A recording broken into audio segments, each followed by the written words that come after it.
Hello, and welcome to Discovery Tapes.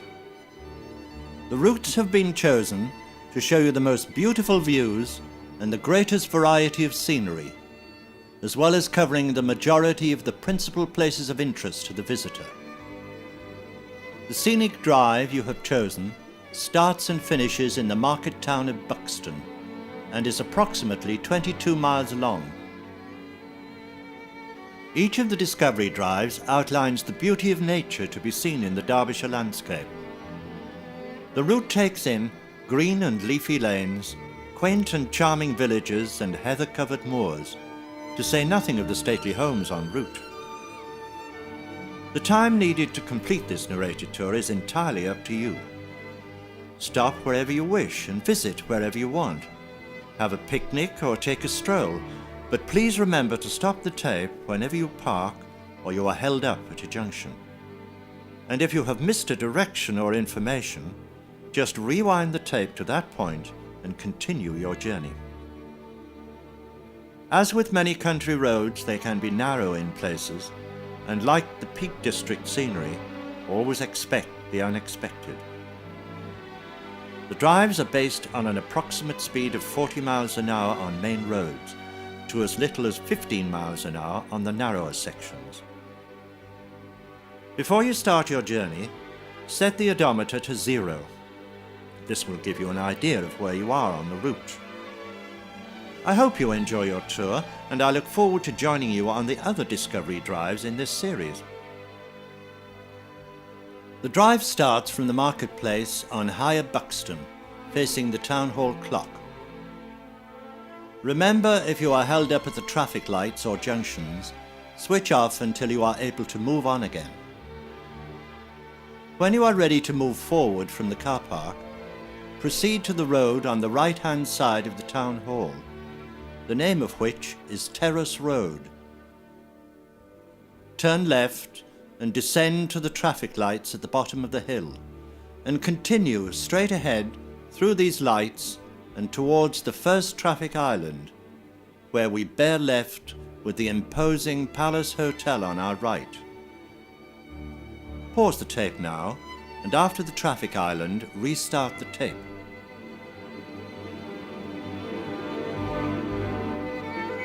At the next junction we bear right, uphill, following the road for Whaley Bridge on the A5004, and with the famous domed Devonshire Hospital on our right.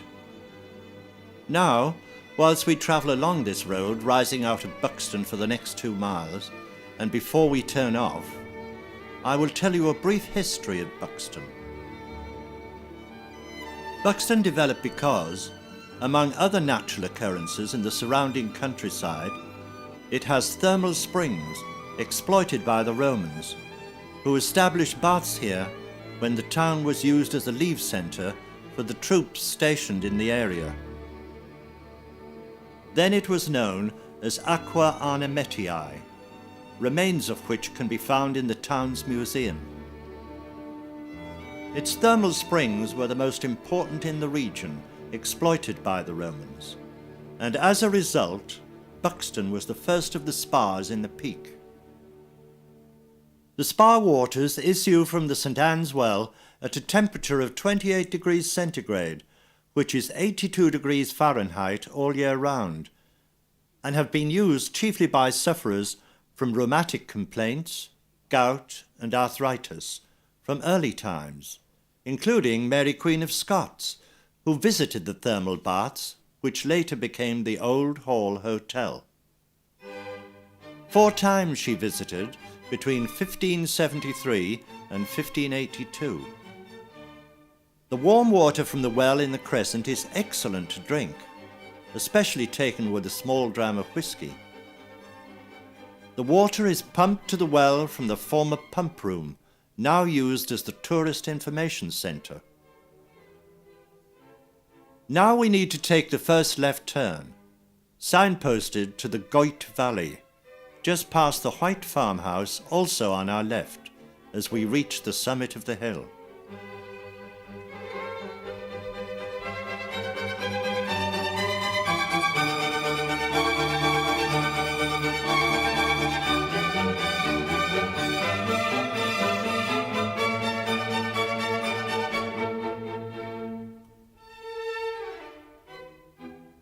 Pause the tape now until you have made the turn to the Goyt Valley.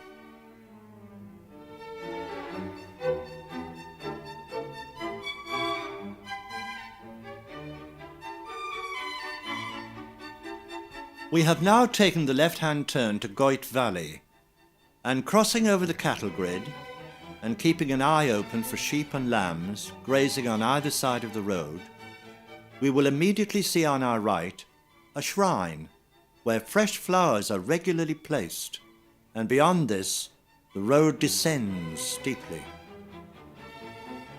Shortly, on the left-hand side of the road, you will see Goyt's Lane car park, and you may like to leave the car and have a picnic or look at the fine views from the small pool by the car park. There is also a scenic walk of approximately 1 mile along the now grassed-over railway line, which is also suitable for wheelchairs. Shortly after the pool, the steep road on which we will soon be travelling was once part of the railway line, where the trains were pulled up by a static steam engine, and water from the pool was used to refuel the boilers.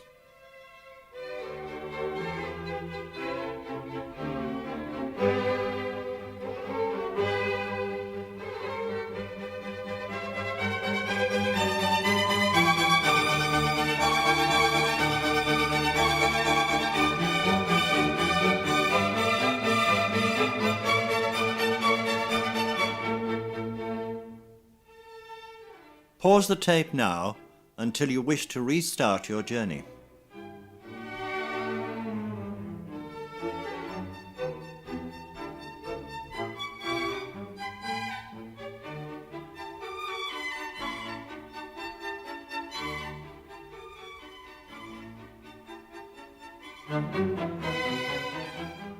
As we resume our drive down the hill, we will shortly see the vista of 2 reservoirs before us. Fernilee Reservoir, stretching out in front, and Errwood Reservoir to our left. At the base of this incline, there is yet another car park, which also contains toilets. Our journey continues straight ahead and over the dam wall, with the reservoirs on either side.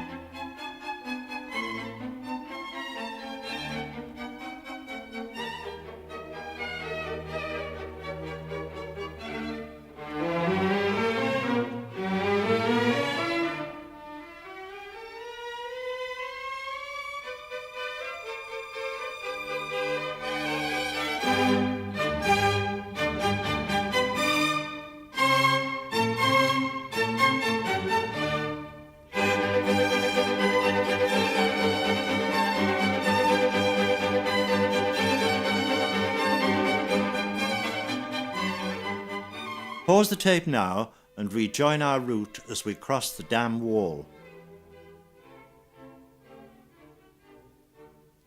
It is hard to imagine that beneath and around these great expanses of quiet waters, there was once a thriving community living and working in the valley. There was a paint mill, a gunpowder factory, a Victorian mansion known as Errwood Hall, the remains of which can be seen by taking a short walk down the valley road. Having travelled across the dam, we come to a T-junction, opposite which there is a large car park from where you may wish to take a walk to discover the Goyt Valley. Switch the tape off if you wish to take a stroll from this car park. However, our journey will go to the right and up the hill on the road marked Kettleshume, 4 miles. Pause here until you wish to restart our journey towards Kettleshume.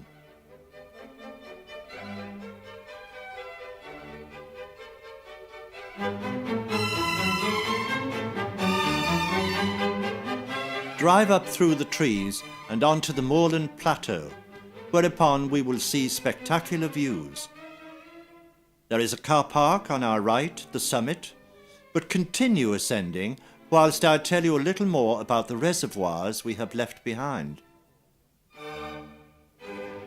Fernilee Reservoir was the first to be completed in 1937, being 5 years in its construction and costing Stockport Corporation £500,000. It is the larger of the two, holding 1,000 million gallons and being 126 feet deep. Construction of the Errwood Reservoir was delayed due to the war, and it was completed in 1968, being 117 feet deep and holding 927 million gallons at a cost to the corporation of £1,500,000. When we reach the summit, there is a road junction and a car park on our right. But if you do park, you must return to our present road as our journey continues over the ridge and down the hill.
Pause the tape now, and when you have found somewhere to park at the summit, or if you wish to continue our journey, rejoin the tape at this point.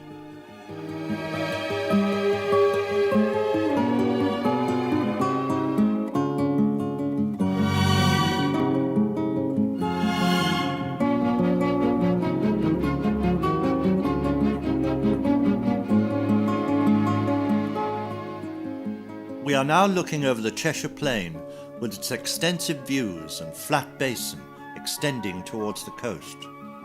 And on a clear day, if you look slightly left of our intended route, you may well be able to pick out the round dish of Jodrell Bank Satellite Station as the light catches it. Pause the tape again if you wish to take a stroll, and switch on again when you are ready to continue our journey.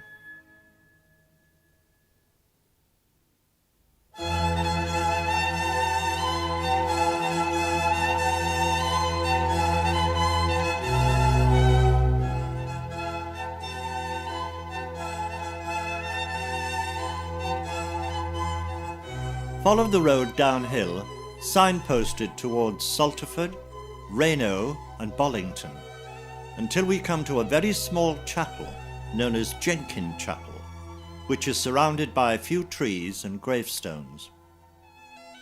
This chapel, also known as St. John's Church, was built in 1733 in the style of the local small farmhouses, and still retains much of the older type church furniture and pews of that period. Turn left immediately after the chapel, following the signs for Rayno and Bollington.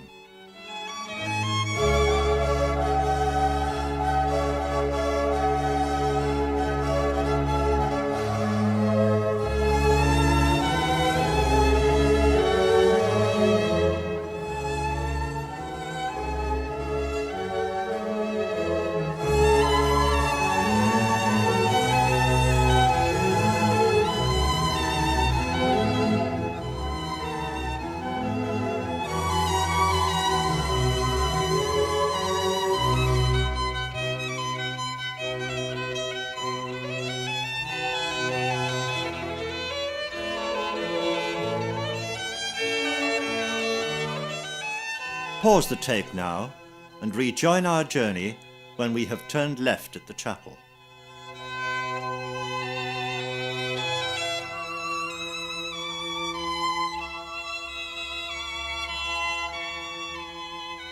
Moving on from the chapel, follow the signs for Rayno, and after approximately 1 mile from the chapel, we will come across a junction where the road goes right to Rayno. We must take the left-hand road, where we will see an orange marker post by the wall on our right as we turn.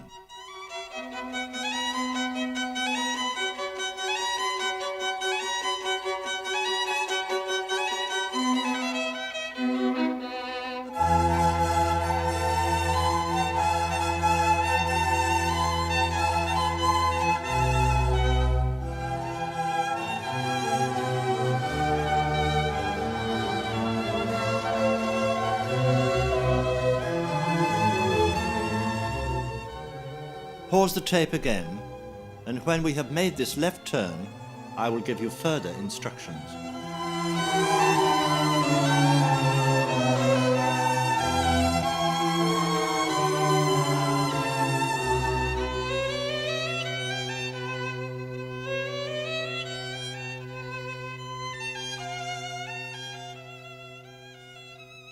In a short while, on our right-hand side, we will come across a stretch of water which is known as Lamaload Reservoir.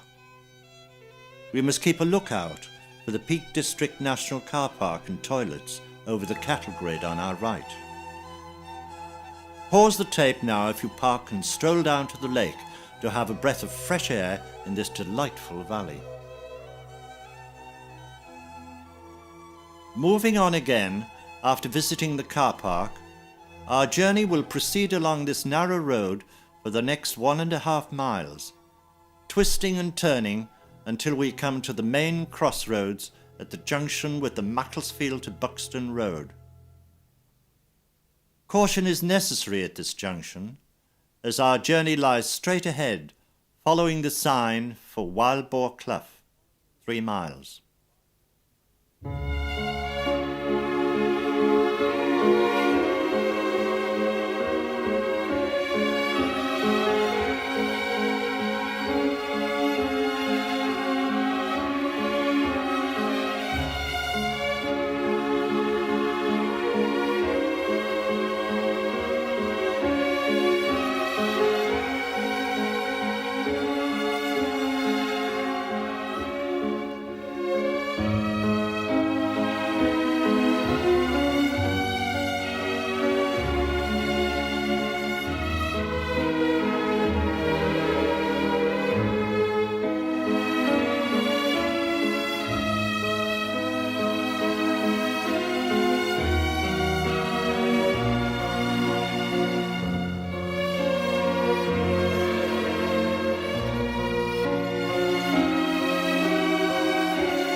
Pause the tape now until you have crossed over the main road towards Wildboarclough, and I will tell you a little more of our route ahead.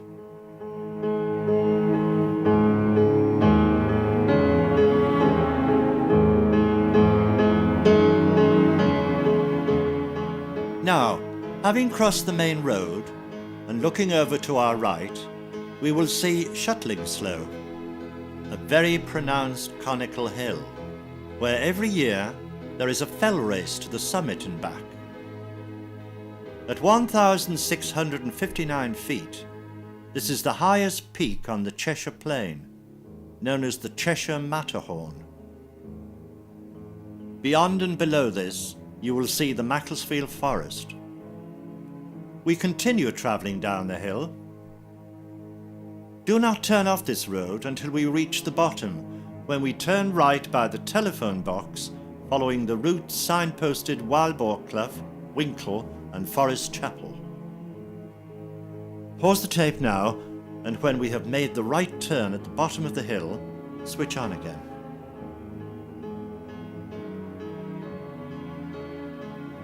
Continue along this road for approximately 2.5 miles. Do not take the road marked Forest Chapel. We are now travelling down the valley of Wildboarclough, known locally as Wildboarclough. The meaning is, literally, a valley with a stream in the bottom where the wild boar roam, but that would have been long since. There is a chance you may see herons along the water's edge, as there is a heronry in the valley, so keep a lookout. There was some silk spinning done in this area at the mill we will see shortly. However, the industry declined some years ago, being a luxury trade, which was unable to expand production as the cotton millers did, except in larger centres like Macclesfield, which became famous for its silk spinning. Until recently, there were 3 silk and dye mills, 2 of which were demolished in 1958, the remaining one being used until fairly recently as an imposing-looking post office. We will shortly pass Clough House Farm on our left and its car park. Continue driving down the valley, listening to the music until I give you further instructions.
Shortly, we will come to a small row of Gothic cottages on our right, known as Edinburgh cottages. Immediately past the cottages, there is a car park on our right, opposite the little bridge which leads into Wildboarclough Village. Pause now, and when we reach the car park, switch on again.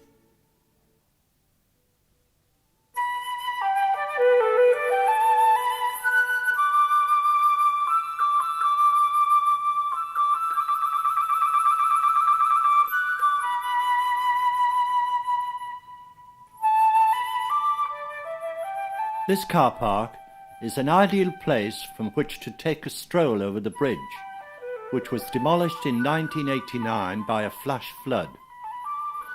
And after approximately 200 yards, look out on the left for the old post office, formerly part of the mill and now a private house. A little further on, up the hill, we come to a very pretty church. If, however, you wish to drive to the church, be sure to return to the bridge as our journey continues down the valley. It is possible to turn your car round by the church. Pause now, and when you return to your car, or the bridge if you have driven, we will continue our journey.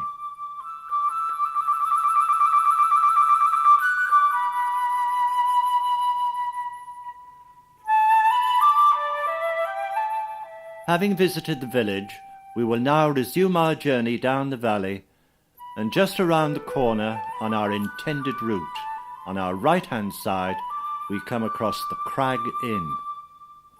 This is an ideal stop for refreshments, a most pleasant inn which equals its surroundings.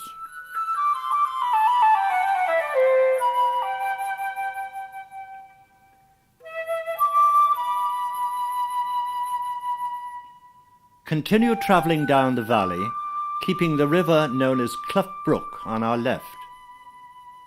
We do not turn off until we reach the T-junction with the main A54 Buxton to Congleton Road. Caution is necessary at this junction. Our journey will turn left for Buxton. Continue listening to the music as we travel until I give you further instructions.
Pause the tape now until you have turned left onto the main Buxton Road.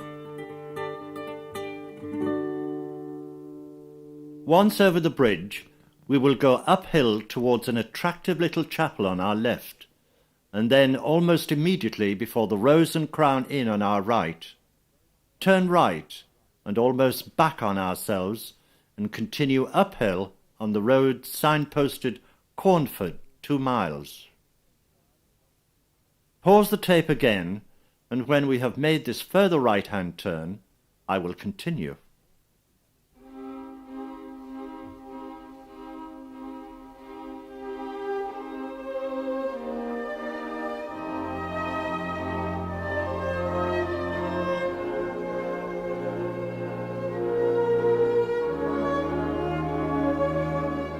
Having made the turn, we will shortly see the woods and moors over to our right.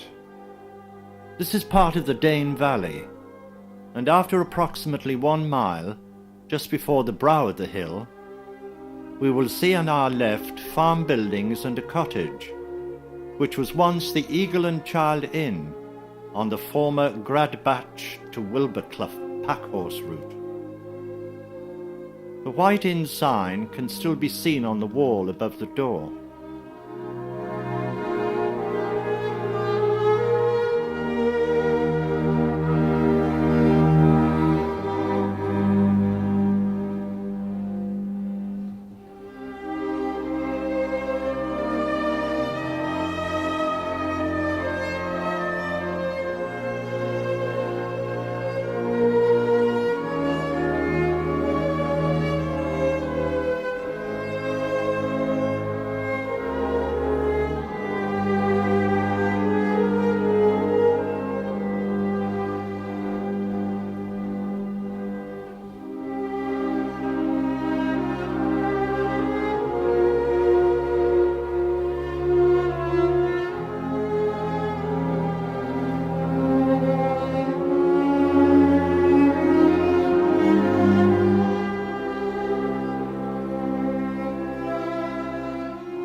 Proceeding along the road and downhill, we come to the small bridge crossing the River Dane. After the bridge is the hamlet of Gradbach, and on our left a small Wesleyan chapel built in 1849. We are now in Staffordshire. Pause the tape now until we reach the Dane Bridge. Continue on our present road, rising up onto the rolling hills and on towards the village of Flash, which, standing at 1,518 feet, is the highest village in Britain and reputed to have the highest public house. At the top of the hill, in the village, follow the road bearing right and past the church and the school. Presently, we come to a T-junction, where we turn left on the main A53 Leek to Buxton road.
Pause the tape now and return to our journey when we have turned left onto the A53 Buxton Road.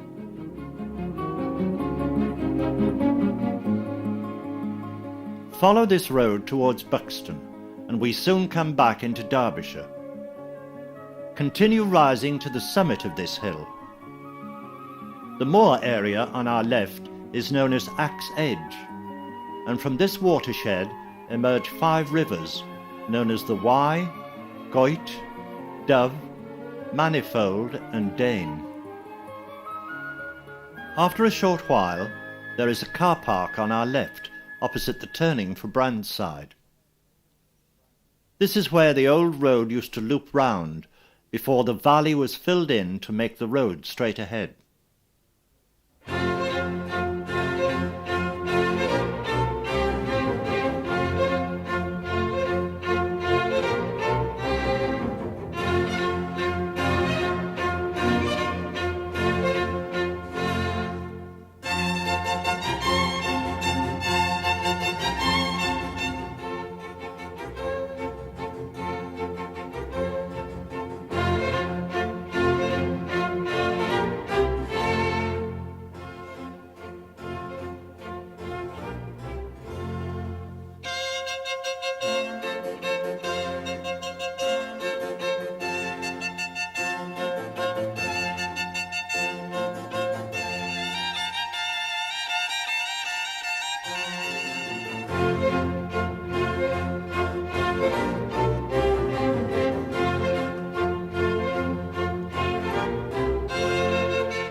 Pause the tape now, and when you have passed the car park where the old road looped round, opposite the turn for Brund side, switch on again and continue forward towards Buxton.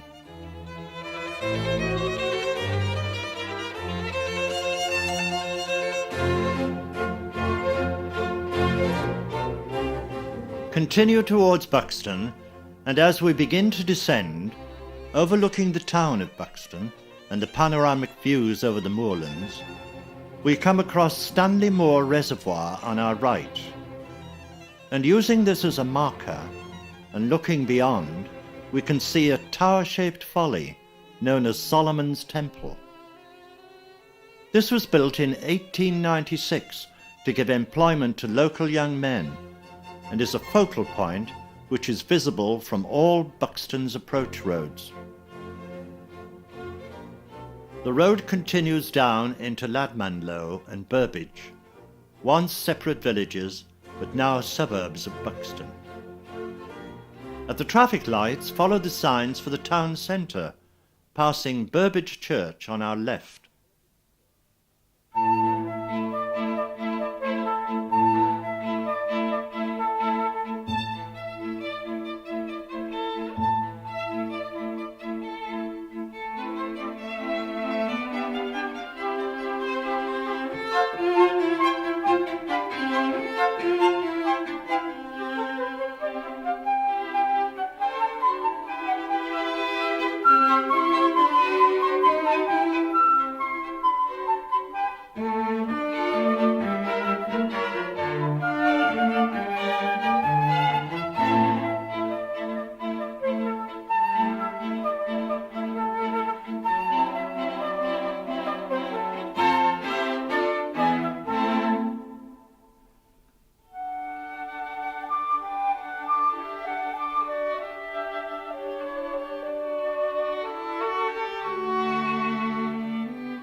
Pause the tape now, and we will continue our journey after the traffic lights.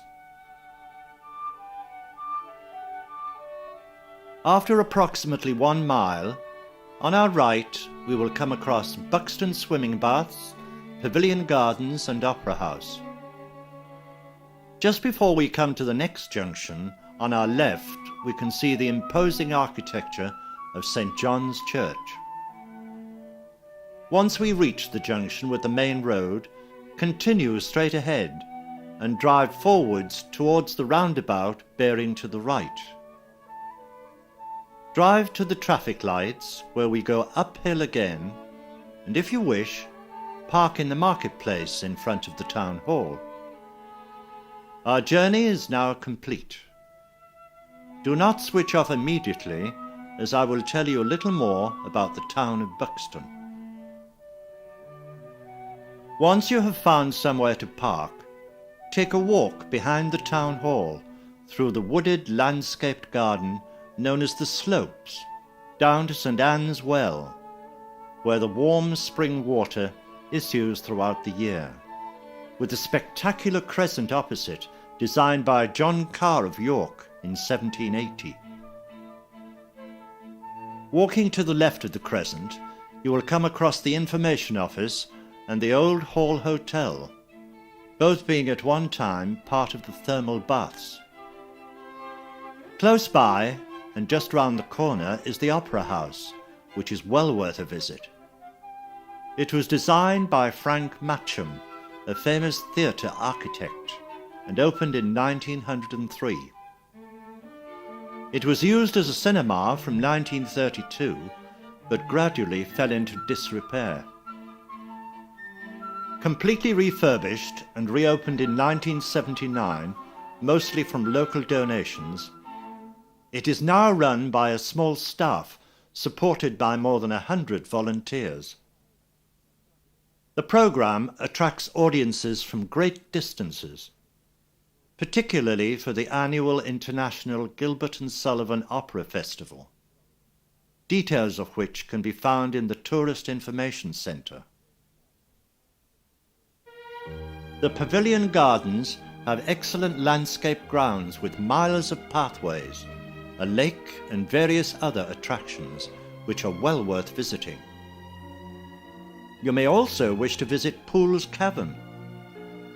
This and other information regarding points of interest about the town and the area can be found in the Tourist Information Centre by the Crescent. I hope you enjoyed your journey, and I look forward to joining you on the other drive from the spa town of Buxton.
The second drive from Buxton, which covers 36 miles, also starts in the marketplace facing the town hall.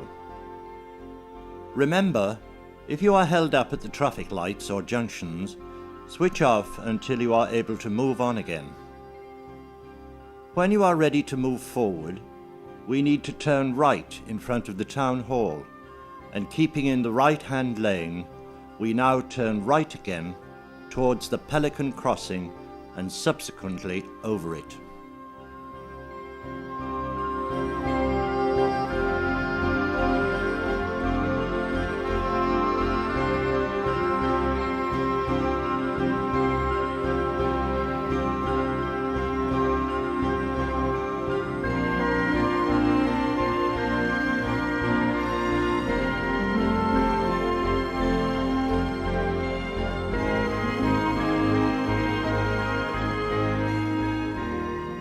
Continue driving across the marketplace and over a second Pelican Crossing, after which, in front of us, we will see the Swan Hotel. Continue down the hill with the Swan Hotel on our right towards the traffic lights. Our journey will turn left towards Matlock, Chesterfield and Sheffield. Pause the tape now, and when you have taken the left-hand turn at the traffic lights, return to the tape and we will continue our journey. Now, following this road, we will shortly go under a railway bridge and further on to the traffic island in front of the Safeway Superstore, at which we turn right following the A6 towards Matlock and Derby.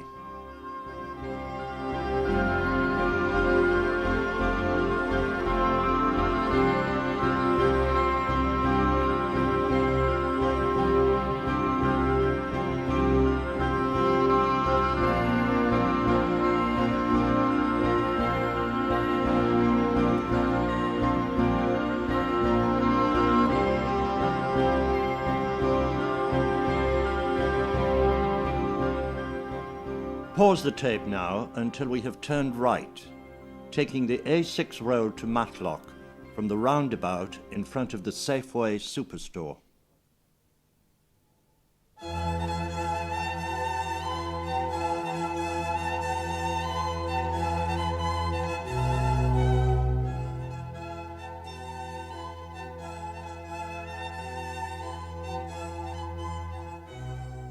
We are now travelling along the A6 in the direction of Derby, with the River Wye on our left-hand side, and shortly we will go past the Devonshire Arms Hotel.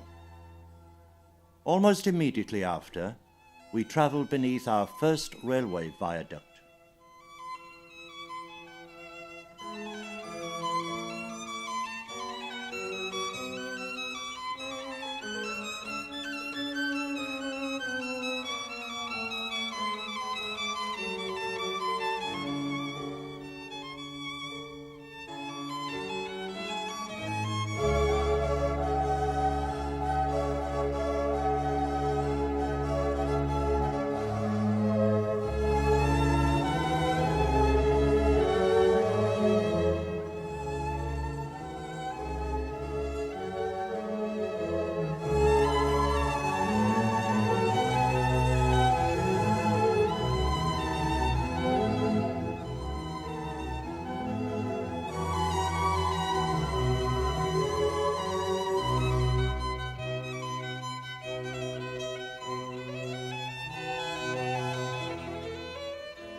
After approximately 1.5 miles, we go under the fourth railway viaduct on our journey, where, on our left, we will see the Wydale car park, from which it is possible to take an extremely attractive riverside walk for approximately 1 mile. Opposite, we will see the tarmac quarry known as Topley Pike.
Pause the tape now, and when you reach the car park opposite the quarry, or if you park and go for a walk, switch on again and we will continue our journey. At this point, we leave the valley floor as the road starts to ascend. Just before the brow of the hill, there is a lay-by on our left-hand side, where the old road used to loop round. This is an ideal place to pull up and take in the beautiful view of the valley that lies beneath.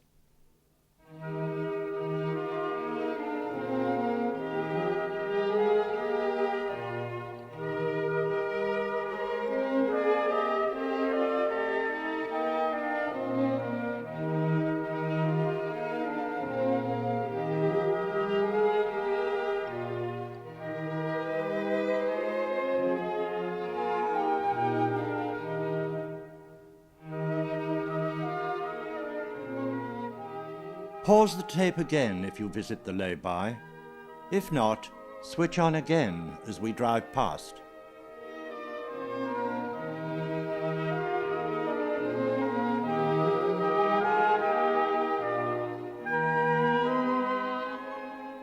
After the lay-by, continue along the A6, and shortly on our right, we will see a road sign for Brearlow Bar and Chelmorton. But our journey continues straight ahead towards Derby and Matlock.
Pause the tape now and return to our journey when we reach the whitewashed Waterloo Hotel, approximately 1 mile further along the road on our right-hand side.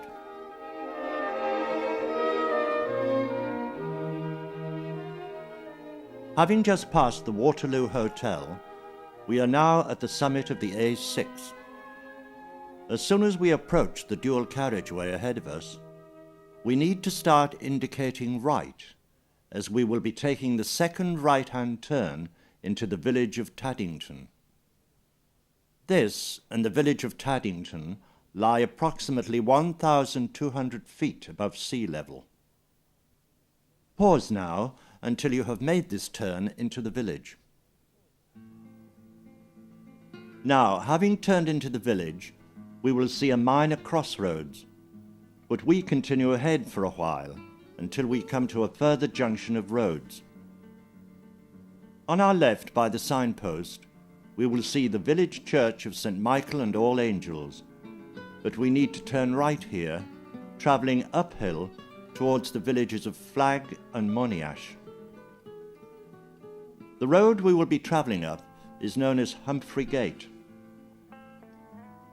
After a while, as we ascend out of the village, there are spectacular views on our left-hand side overlooking the valley.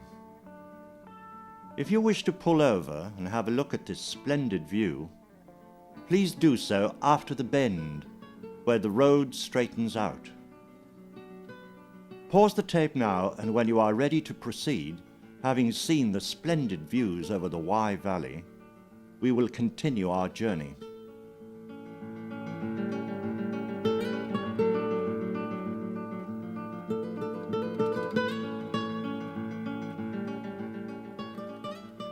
After a while, we will reach the summit, where we will then start our gradual descent overlooking a large range of cultivated fields spreading out towards the horizon. Shortly, we reach a crossroads, where our journey continues straight ahead.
Pause the tape now and return to our journey when we have travelled across this junction. Now, after the crossroads, we shortly come to a left-hand junction from the village of Monash by the electricity substation. But we ignore this and continue straight ahead towards the small village of Flagg. Pause the tape again and return to our journey as we enter the village.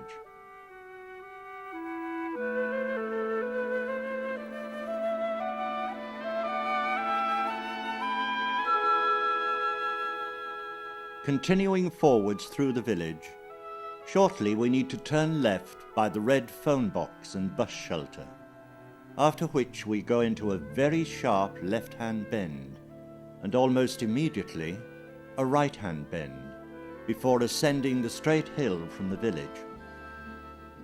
Pause the tape now, and as we rise out of the village after the sharp S-bends, we will continue our journey.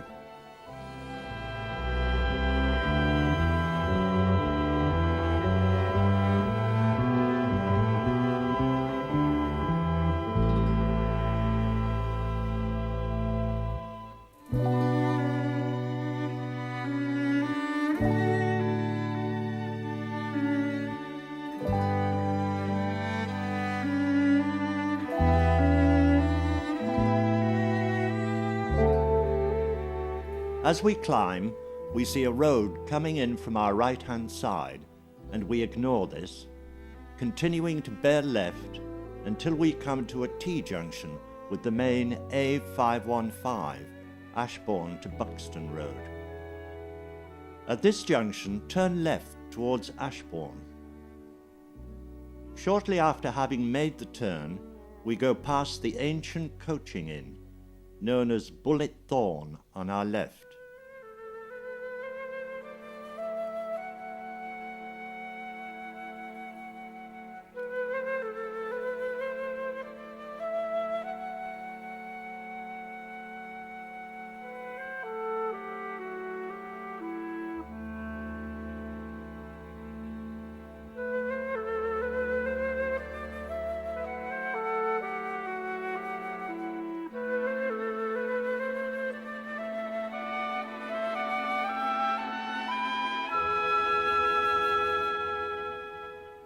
Pause the tape now and return to the tape when we have turned left onto the main Ashbourne Road at the Bullet Thorn Hotel. As you can see, the road is arrow straight in front of us. This road follows the course of an old Roman road, and shortly we will see on our left-hand side a large sign indicating several junctions ahead. We need to take the first right turn here, following the signs for Crowdicote and Longnor. Pause the tape now until you have taken this right-hand turn to Longnor.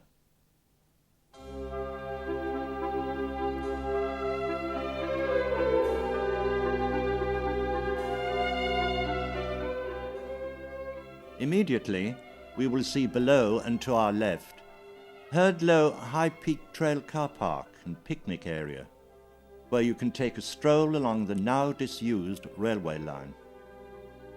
However, if you wish to continue our journey, we go over the S-Bends, which incorporates the bridge over the old railway, and onwards past the Royal Oak Hotel on our right.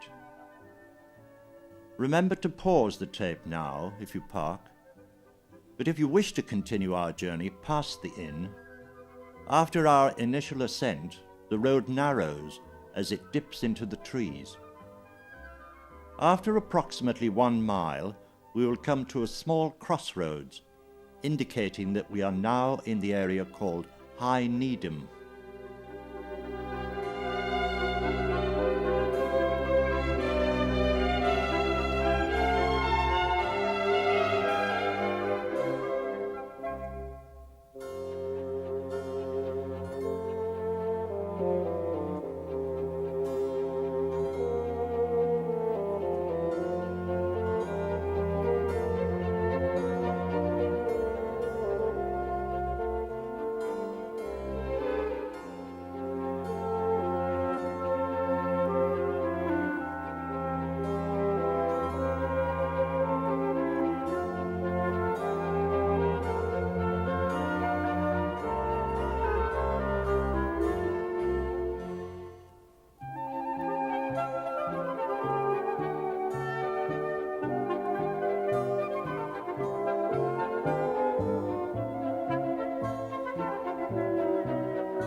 Pause now until we have driven over the crossroads at High Needham.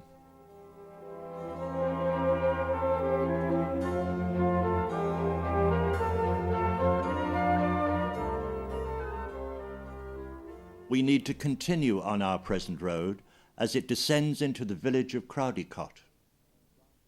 You will find the road becomes rather steep, with sweeping bends, and caution must be taken here. On a more positive note, the views are spectacular in both directions. As we descend, looking ahead and down the valley, we will see the sharp peak of a hill known as Crome Hill. This view is also reproduced as a photograph with the booklet of this tape.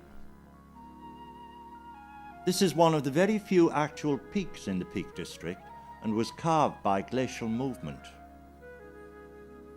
Proceed down the hill, and when we enter the small hamlet of Crowdicote, we come to a public house on our left, known as the Packhorse Inn. Immediately after the inn, we bear right and go over the bridge and into Staffordshire, having left Derbyshire behind us. Pause the tape again, and when you go over the bridge after the small hamlet of Crowdicote, we will continue our journey towards the larger village of Longnor.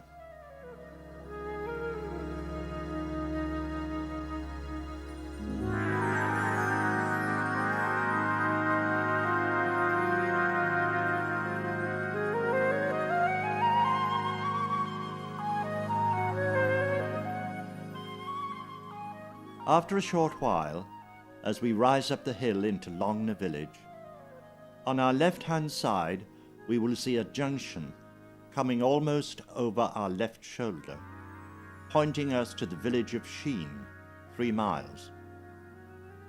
Ignore this for the moment and continue our journey into the village of Longnor, but on our return from Longnor, we will be taking that road towards the village of Sheen. Longnor itself is a very old market town, with a cobbled square which is now a central car park for the village. Longnor is a very small, high village on the Staffordshire moorlands, and remarkably is able to support 4 inns. Park your car in the market square and take a walk around this delightful village. At the back of the marketplace is the Longnor Craft Centre, which was once the market hall. Have a look above the entrance for the old market tariffs. Switch off the tape now and when you return to your car having visited the village, I will give you further details of our journey ahead.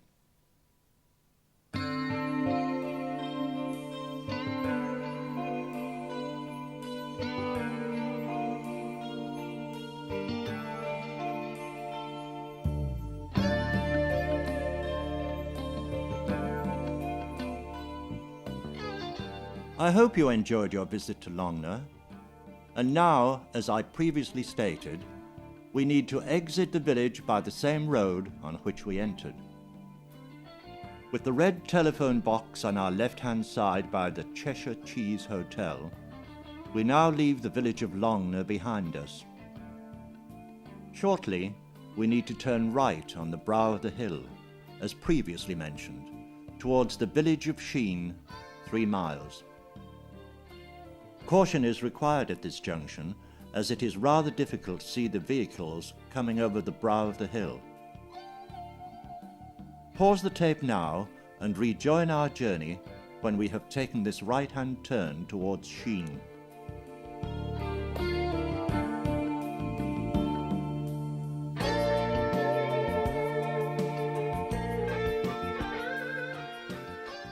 Following this ridge road towards Sheen, we rise through the S-bends, heading towards the farm on our right at the summit.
Having passed the farm on the summit, we continue along this peakland ridge road with fine views on either side. Proceed along the ridge for approximately half a mile, keeping a sharp lookout for a signpost on our left indicating Ridge End. We need to turn right here and follow the road down towards Ridge End Farm. Pause the tape now until we have taken this right turn.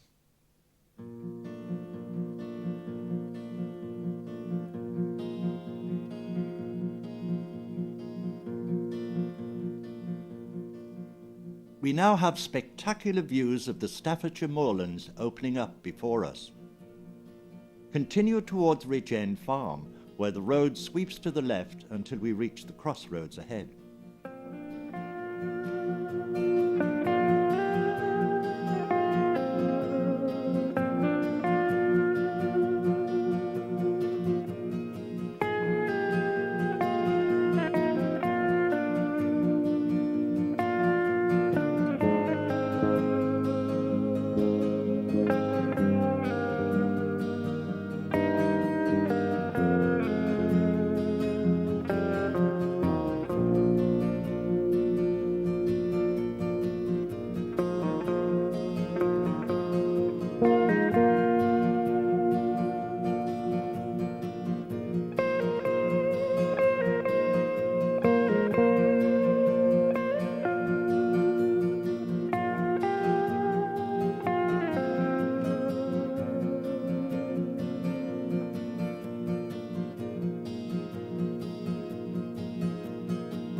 Pause now until the crossroads, where we will be turning right.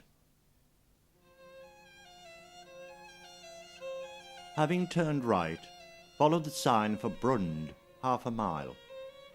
We follow this road into this small hamlet, keeping to the right at the small junction and over the narrow bridge past the mill, which is now a private house. Afterwards, we travel towards the T-junction ahead, where we need to turn left.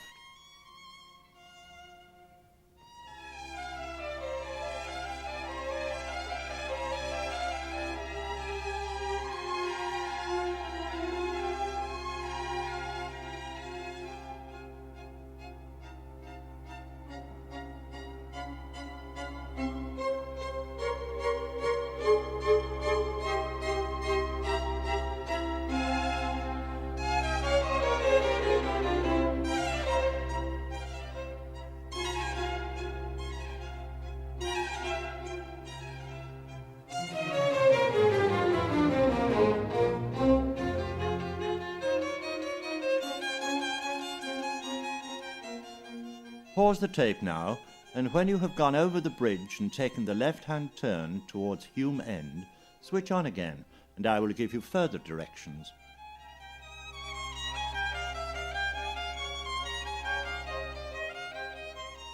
Now, having turned left towards the village of Hulme End, a distance of 1 mile, we shortly approach another junction, where we turn left again, continuing towards Hulme End village.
Pause now until we have taken the left turn at the T-junction ahead.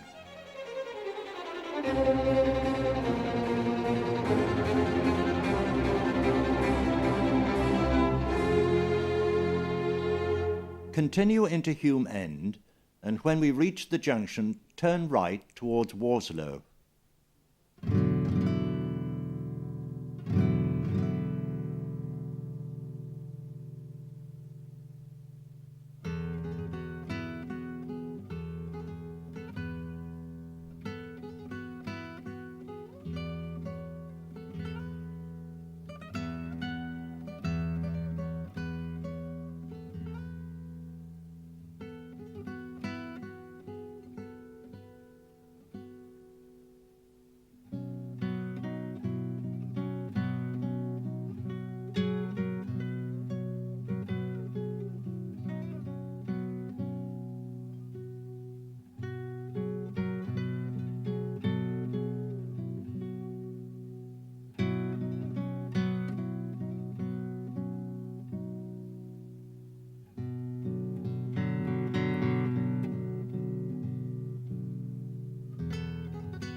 Pause the tape again, and when we have made this right-hand turn towards Warslow, return to the tape for further information.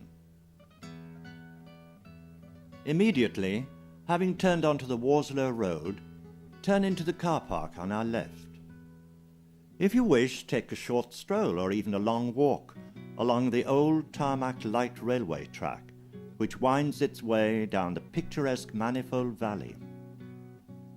This is an ideal place to have a picnic, and the track is also ideally suited for wheelchairs.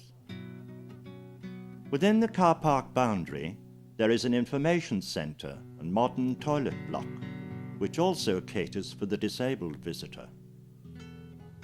Pause the tape now, and when you are ready to continue our journey, switch on the tape and we will proceed.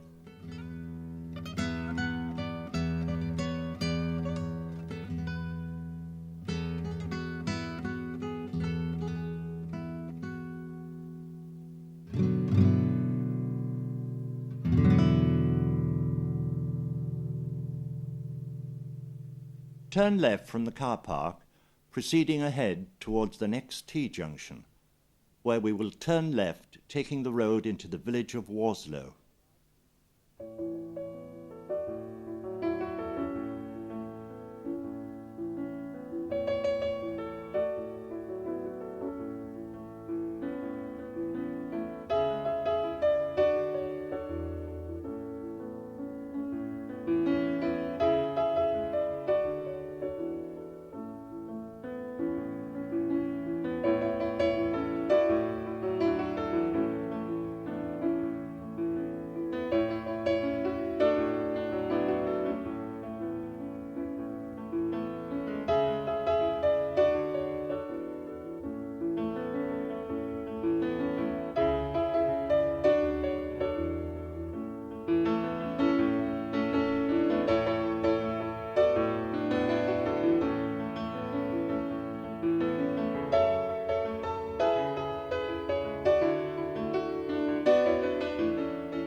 Pause the tape now and switch on again when we have taken this left turn towards the village.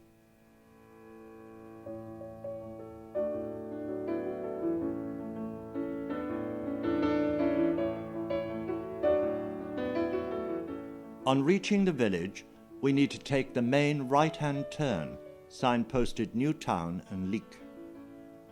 This road rises out of the village past the Greyhound Inn on our right, and eventually onto the high moors.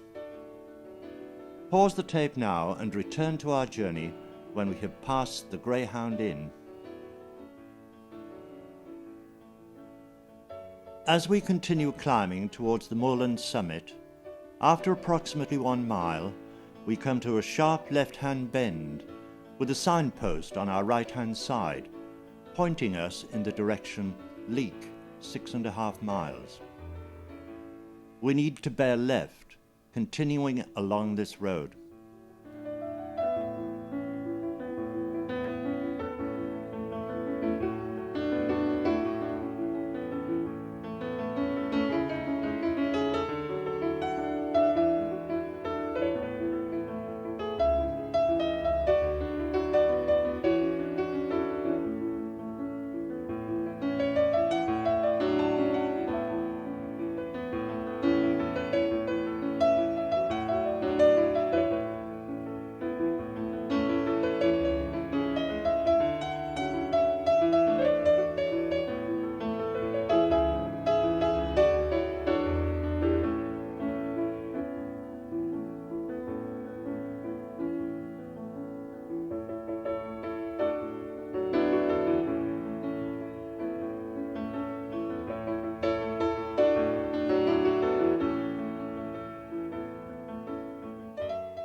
Pause now until we have taken this sharp left-hand bend towards Leek.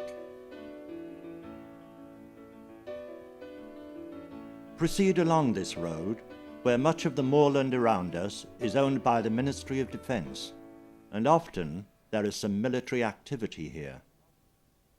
Enjoy this scenic route for the next 2 miles, whilst we listen to the music before I give you further instructions.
In a short while, we will see a road on our right, signposted to Royal Cottage.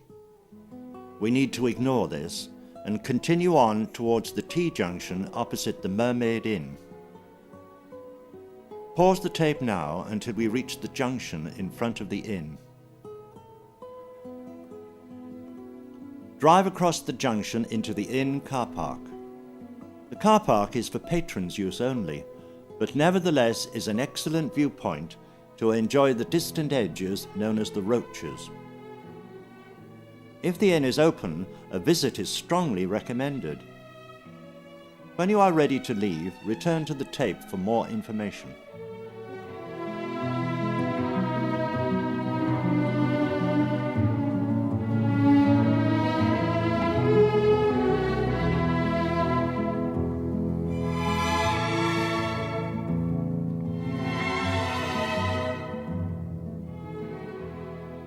Opposite the inn, the signpost indicates our direction towards Royal Cottage and Longnor. After approximately a quarter of a mile, we will see on our left-hand side a pool, known as the Mermaid's Pool, from which the inn takes its name.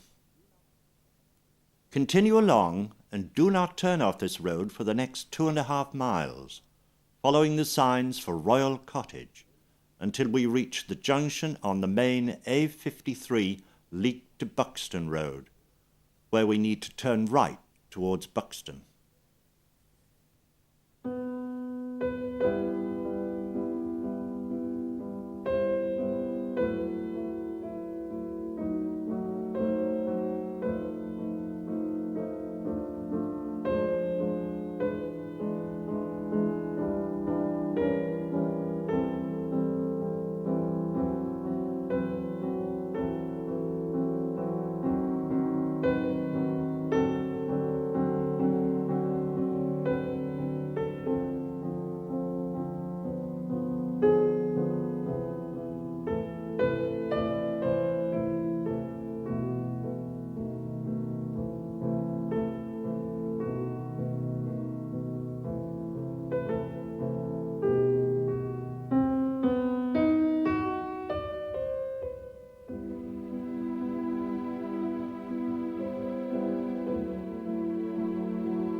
Pause the tape now, and when you reach the T-junction with the main Buxton to Leek road, we will continue our journey, turning right in the direction of Buxton.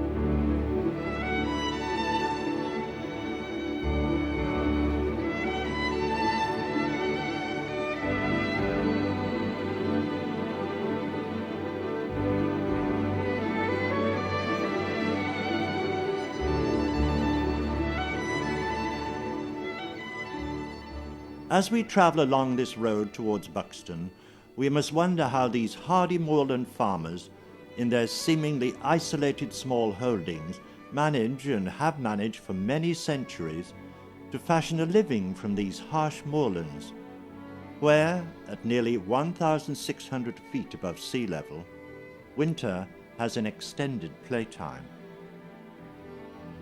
Looking towards our left, the highest of the hills beyond is the rear view of Shutlingsloe, the Cheshire Matterhorn we passed on our first drive from Buxton.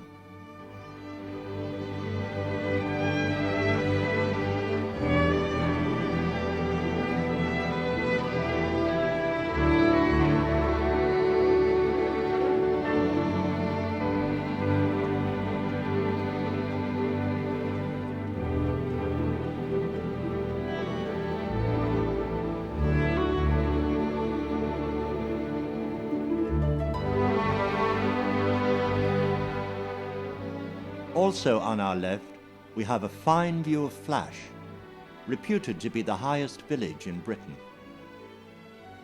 Shortly, the road will become familiar as we rejoin our first route, descending into the spa town of Buxton. Enjoy the music as we descend towards Buxton, following once again the directions for the town centre. I hope you have enjoyed your tours from Buxton, and I look forward to joining you on the other drives in the Peak District series. Also, keep a lookout for further discovery tapes in other areas of the British Isles.